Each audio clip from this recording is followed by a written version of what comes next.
প্রিয় দেশবাসী, আমি হোসেন গাজী একজন মানবাধিকার কর্মী হিসাবে তোমাদেরকে অনেক ভালোবাসি।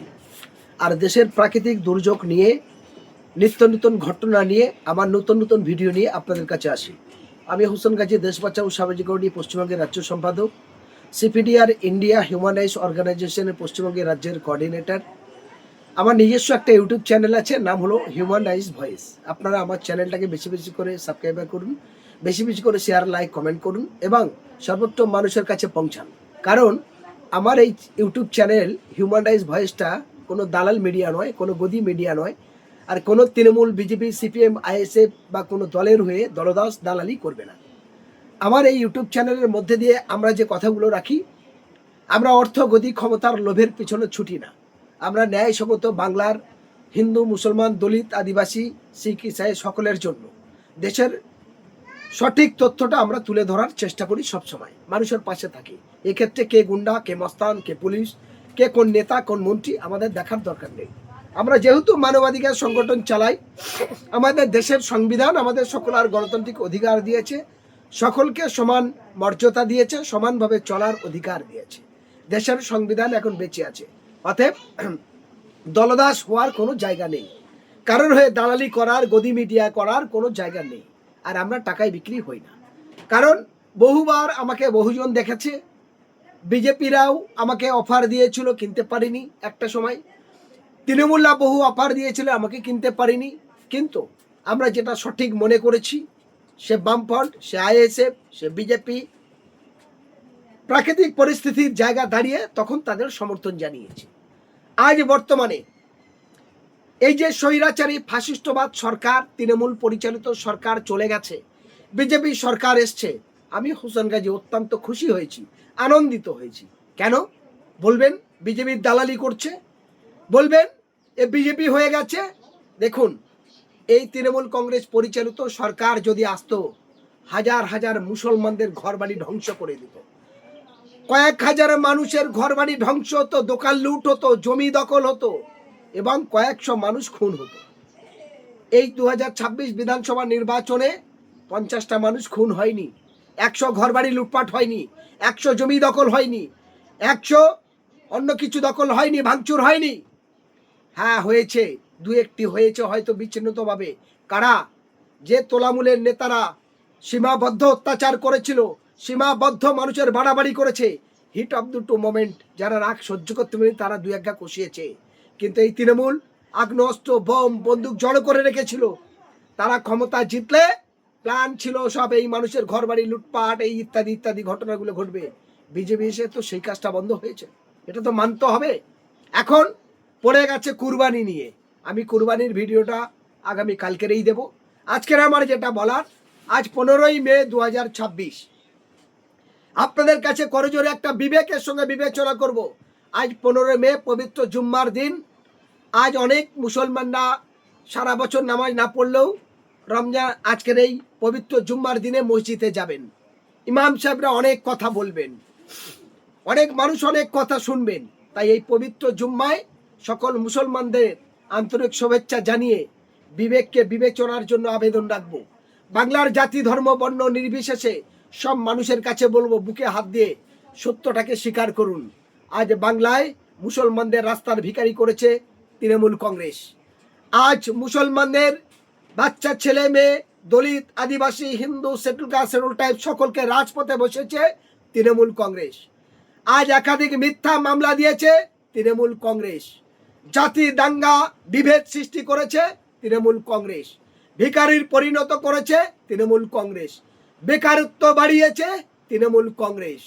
আজ আবু সিদ্দিককে খুন করেছে তৃণমূলের সহযোগিতায়। আনিস খান খুন হয়েছে তৃণমূলের সহযোগিতায়। অভয় কাণ্ডের ধর্ষণ খুন হয়েছে তৃণমূলের সহযোগিতায়। আরিয়ান বিশ্বাস খুন হয়েছে তৃণমূলের সহযোগিতায়। ইমাম রশিদের ছেলে খুন হয়েছে তৃণমূলের সহযোগিতায়। পঞ্চায়েতে আবাদ নির্বাচন হয়নি, লুট হয়েছে, মনোনয়ন দিতে দেয়নি, তৃণমূলের গুন্ডা বাহিনীরা করেছে। আজ মমতা কোথায় ছিল? তখন তো কোর্টে যায়নি। যখন আনিস খান খুন হয়েছে কোর্টে যায়নি। দুবার পোস্টমর্টম হওয়ার পরে ন্যায় ইনসাফ বিচার পায়নি। আবু সিদ্দিকের বাড়ি তুলে নিয়ে খুন হলো, দুবার করে পোস্টমর্টম হলো, তার বিচার হলো না। বিশ্বজিৎ মন্ডাকে পিটিয়ে খুন করলো, তার বিচার হলো না। আরিয়ান বিশ্বাসের হলো না, সারা বাংলায় রাজ্জাকের হলো না, এবং শওকত মোল্লার নেতৃত্বে আই কার্ড ছিঁড়ে দেওয়া হয়েছে, ক্যানিং পূর্বে ঘর ভাঙা হয়েছে, লুট হয়েছে, আপনারা জানেন মানিক ভাই খুন হয়েছে, আর সেই শওকত মোল্লা বলছে আমার নামে কেস নেই। আমি তাই বিজেপির নেতাদের কাছে অনুরোধ করব, শুভেন্দু অধিকারীর কাছে, মাননীয় নূতন মুখ্যমন্ত্রীর কাছে আবেদন করব, তৃণমূলের একটাও গুন্ডা তোলাবাজ মস্তান যেন রেহাই না পায়। গরিব মানুষ যারা ঘর পায়, সেই মানুষগুলো ঘর পায়নি, পেয়েছে তৃণমূলের চটি চাটা ছাদোলা বাড়ি, তারা দুটো ঘর পেয়েছে। তৃণমূলের চামচাগিরি করে মামা ভাগনা ফুপু দাদি মাসি পিসি বোন দিদি, তারা দুটো তিনটে চারটে করে ঘর পেয়েছে। কৃষক বন্ধুর টাকা তারা পেয়েছে, আমফান আইলা লাইলা বুলবুলির সমস্ত অনুদান তারা পেয়েছে। সাধারণ নিরপেক্ষ গরিব দলিত আদিবাসী শিডিউল কাস্ট শিডিউল টাইপ সংখ্যালঘু মুসলমান তারা পায়নি, পেয়েছে দলের চামচা। আর যারা আজকে শুধু মুসলমান মুসলমান করে চিৎকার করছে, মুসলমানকে খুন করেছে মুসলমান, মুসলমানকে বোম মেরেছে মুসলমান, মুসলমানকে লুটেছে মুসলমান, মুসলমানের বড় শত্রু মুসলমান, তাহলে এরাই বড় আরএসএস, বড় ক্রিমিনাল, এদের বিরুদ্ধে ব্যবস্থা নেই। আমি হোসেন গাজী অন্তত খুশি হব। আমি আপনাদেরকে বলি, সারা বাংলায় মুসলমানদের গুন্ডা ক্রিমিনাল মস্তান বানিয়েছে মমতা বন্দ্যোপাধ্যায়। আজ মমতা বন্দ্যোপাধ্যায় সংখ্যালঘু হয়ে গেছে। অভিষেক ব্যানার্জি একটা মিটিং করতে গেলে কোটি কোটি টাকার হোর্ডিং পোস্টার লাগতো, এবং বিশাল কোটি কোটি টাকার ব্যানার পোস্টার লাগতো। কই তখন তো মমতা কোর্টে যায়নি, এই টাকা কোথা থেকে আসতো, কোথায় উৎসর্গ ছিল, এত হোর্ডিং পোস্টারের টাকা কোথা থেকে আসতো? সমস্ত অবৈধ কয়লা চোর, মাটি চোর, বালি চোর, ক্যানিং নদীর চর চোর, এই সমস্ত কিছু করে সাধারণ মানুষের বিপদে ফেলেছে। বাংলায় শিল্প নেই, বাংলায় কর্মস্থানের জায়গা নেই, এই বাংলার মানুষ বাইরে গিয়ে তাদের প্রাণ গিয়েছে। আজকের বলতে চাই, মমতা ব্যানার্জির বিন্দু মাত্র লজ্জা যদি থাকতো, তাহলে 14 মে 2026 বৃহস্পতিবার কলকাতা হাইকোর্টে গিয়ে নাটক করতো না। কারণ যে মুসলমান এই তৃণমূলের দালালি করছে, চামচাগরি করছে, ইমাম মসজিদ, তাদের উদ্দেশ্য বলি দালালি করো না।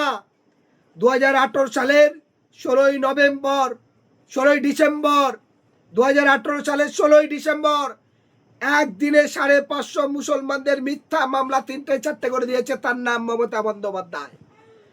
আবার এসআইআর নিয়ে তাই করেছে, 95 লক্ষ কর্মী তারা দিয়েছে। আবার বলি, মুসলমানদের লুটেছে, চেটেছে, গুন্ডা বানিয়েছে, অস্ত্র বানিয়েছে এরাই। আর ধর্মের নামে সুড়সুড়ি দিয়ে ধর্মীয় বিভাজন তৈরি করেছে মমতা বন্দ্যোপাধ্যায়। কখনো মাথায় টুপি দিয়ে খোদা হাফেজ ইনশাল্লাহ মাশাল্লাহ, আবার কখনো বলেছে কোরআন পুরাণ গীতা বাইবেল সব শেষ হয়ে যাবে, ওর উন্নয়ন কাহিনী শেষ হবে না। আজ মমতা শেষ হয়ে গেছে। আজকে ভাবুন, সেই শুভেন্দু অধিকারী মমতার নিরাপত্তা দিয়েছে, মমতার নিরাপত্তা দিয়েছে, সে এমএলএ নয়, কেউ নয়, সাধারণ মানুষ তার নিরাপত্তা দিয়েছে। আজ অভিষেক বন্দ্যোপাধ্যায় বড় বড় ফুটানি বন্ধ হয়ে গেছে, চলমান সিঁড়ি 3.5 কোটি টাকা। আমি বাংলার সমস্ত স্তরের মানুষের কাছে বলবো, বিবেককে ভাবুন। বিজেপির বিরুদ্ধে বলার সময় আছে, এখন বলার সময় নয়। কারণ তাদের একটা সরকার চালালে তার 40-50 জন মন্ত্রী হয়। বিজেপি পরিচালিত সরকার পরিবর্তন হওয়ার পরে এখনো খুন হয়নি, মার্ডার হয়নি, ধর্ষণ হয়নি, এখনো দাঙ্গা লাগেনি, এখনো উৎখাত হয়নি। তাহলে এখন তাদের বিরুদ্ধে বলার জায়গা নেই। তাদের মন্ত্রিসভা শপথ নিতে দিন, তাদের 1-2 মাস 6 মাস সরকার পরিচালনা করতে দিন, তারপরে তাদের বিরুদ্ধে বলা যাবে। কিন্তু তারা এখনো পর্যন্ত তাদের ভুল টুটির জায়গা নেই। কুরবানির কথা অন্যান্য বিষয় আগামীকাল 16 নভেম্বর আবার আমার নতুন ভিডিওতে আমি আসবো, আপনাদেরকে বলবো। শুধু আজকের এই কথা বলতে চাই, আজ 15 মে 2026 শুক্রবার, জুম্মার দিন নামাজ পড়তে যাওয়ার আগে রুজু করে মাথায় টুপি দিয়ে নামাজ পড়ার আগে বুকে হাত দিয়ে ভাবুন, বিজেপি এসে আমার লাভ হয়েছে না লস হয়েছে। বুকে হাত দিয়ে ভাবুন, তৃণমূল বাংলায় শেষ করেছে না শেষ করেনি, দাঙ্গা বাঁধিয়েছে কি বাঁধেনি। আজকে পাতা ব্যবসা, হেরোইন ব্যবসা, গাঁজা ব্যবসা, মদ ব্যবসা, ঢালাই মদের লাইসেন্স দেওয়া, সমস্ত কারবার, জুয়া, অনলাইন লটারি সব কিছু চালিয়েছে মমতা বন্দ্যোপাধ্যায়। তাহলে মুসলমানদের জ্যান্ত বিষ খাইয়েছে, হারাম খাইয়েছে, হারামের রাস্তায় পরিচালিত করেছে। আজকে তার বিরুদ্ধে না বলে অন্যদের বিরুদ্ধে বলা শোভা পায় না। আজকের মানুষকে বুঝতে হবে, ভাবতে হবে। তাই আবেদন রাখবো, মমতা ব্যানার্জির নাটকের 80 জন এমএলএ কলকাতায় মেদিনীপুরে পুড়ে গেল, কলকাতার রাজপথে মিটিং করলে কারা? বামপন্থীরা। তপসিয়ায় অবৈধ বাড়ি ভাঙার নাম করে কিছু মুসলমানরা উৎখাত হতে গেছে, তারা নিশ্চয়ই তৃণমূলের পেটে দালালি করেছে। আর তাদের কাছে সবার প্রথম পৌঁছেছে কে? একমাত্র বাংলার বিধায়ক, যাকে বিজেপির তকমা দেওয়া হয়েছিল, সেই পীরজাদা নওশাদ সিদ্দিকী ভাঙড়ের এমএলএ গেছে। তার সঙ্গে গেছে কে? আরফিন, যে বালিগঞ্জ বিধানসভা সিপিএম এর প্রার্থী ছিল সে। আর তৃণমূলের যেটা 80 জন এমএলএ কোথায়? কেন তারা গুহায় ঢুকে গেছে? এরা কলা ব্যাং। তৃণমূলের এমএলএ গুলো কলা ব্যাং। যখন পানি হয়, ব্যাংগুলো পানির ওই আওয়াজ পেয়ে পাক পাক পাক পাক করে ডাকে। এখন পানি নেই, তাই ওই ব্যাংগুলো গর্তের ভেতর ঢুকে কাউ কাউ করছে, আর তাদের সাড়া নেই। পানি পড়লেই তারা প্যাক প্যাক প্যাক শুরু করবে। ফলে তৃণমূল কলা ব্যাং। এরা সুযোগ সন্ধানী, সুযোগ পেলে মাকেও খাবে, দিদিকে খাবে, বোনকে খাবে, রাস্তা খাবে, ইট খাবে, ঘর খাবে, পায়খানা খাবে, বুলগা খাবে, চাল খাবে, ডাল খাবে, বাকি কিছু রাখে না। এরা সেই তলামূল। এই তৃণমূল নির্মূল হবে এবং 80 জন এমএলএর মধ্যে আরো 20-40 জন এমএলএ এবং আরো 12 জন এমপি তারা বিজেপি যাবে বলে নাম লিখে রেখেছে। শুনে রাখুন, যদি বাঁচতে চান, দেশকে বাঁচাতে চান, 700 বছর মুসলমান রাজত্ব করেছে, দাঙ্গা হয়নি। দীর্ঘদিনের অন্য সরকার চলেছে, তো হয়নি। আজকের তৃণমূলের রাস্তায় অনেকে অনুসরণ করছে। ফলে আমি আপনাদের বলবো, এই তৃণমূল ছেড়ে বাঁচতে যদি চান, বাংলার নতুন বিকল্প ভাবুন, চিন্তা করুন এবং মানুষের মধ্যে মিলনস্থিতি করুন, মানুষের ভালোবাসা করুন।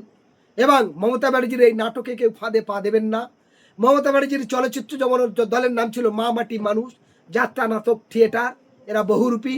তাই তাদের এমএলএ গুলো আজ লুকিয়ে আছে, তাদের কোনো সাড়া নেই, শব্দ নেই, যে লুটেছে।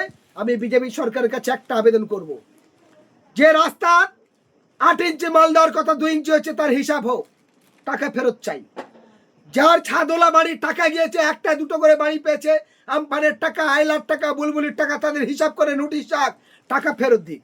যারা গরিব মানুষের জোর করে মারধর করেছে, মোবাইল ভেঙেছে, বাড়ি দখল করেছে, বাড়ি গিয়ে টর্চারিং, প্রত্যেকে তাদের নোটিশ চাক, তাদের আইনের আওতায় আনুক। সে মুসলমান, দলিত, আদিবাসী, শিডিউল কাস্ট, শিডিউল ট্রাইব দেখার দরকার নেই।